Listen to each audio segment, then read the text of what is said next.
ہم کریں گے ہر مظلوم کی حمایت۔ السلام علیکم، میں ہوں حورین فاطمہ اور آپ دیکھ رہے ہیں حمایتی نیوز HD چینل۔ نظر ڈالتے ہیں آج کی اہم خبروں پر۔ ہزارہ کلچر ڈے، محبت، رواداری اور ثقافتی ورثے کا دن۔ حاکم علی دل کی رپورٹ، روزنامہ حمایتی نیوز۔ ملک بھر کی طرح ہزارہ برادری نے بھی ہزارہ کلچر ڈے نہایت جوش و خروش، ثقافتی رنگوں اور ملی جذبے کے ساتھ منایا۔ اس موقع پر ہزارہ برادری کے نوجوانوں، بزرگوں اور سماجی شخصیات نے شرکت کر کے اپنی قدیم تہذیب، ثقافتی اقدار اور امن پسندی کو اجاگر کیا۔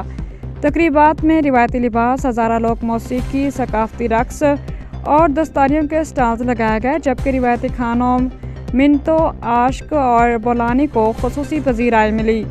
مقررین نے کہا کہ ہزارہ ثقافت نظم و ضبط، مہمان نوازی، تعلیم، دوستی اور رواداری کی بہترین مثال ہے اور یہ دن قومی یکجہتی اور بھائی چارے کے فروغ کا ذریعہ ہے۔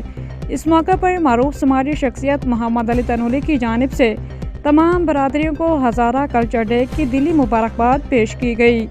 محمد علی تنولی نے اپنے پیغام میں کہا کہ ہزارہ کلچر ڈے صرف ایک ثقافتی دن نہیں بلکہ امن، محبت اور باہمی احترام کا پیغام ہے، جسے ہر طبقے تک پہنچانا ضروری ہے۔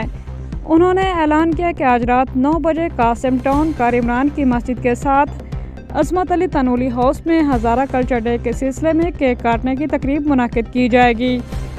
محمد علی تنولی نے تمام دوستوں، احباب اور برادری کے افراد کو خصوصی دعوت دیتے ہوئے کہا کہ وہ تقریب میں شرکت فرما کر اپنی حاضری کو یقینی بنائیں تاکہ خوشی کے اس موقع کے باہمی محبت اور اتحاد کے ساتھ منایا جا سکے۔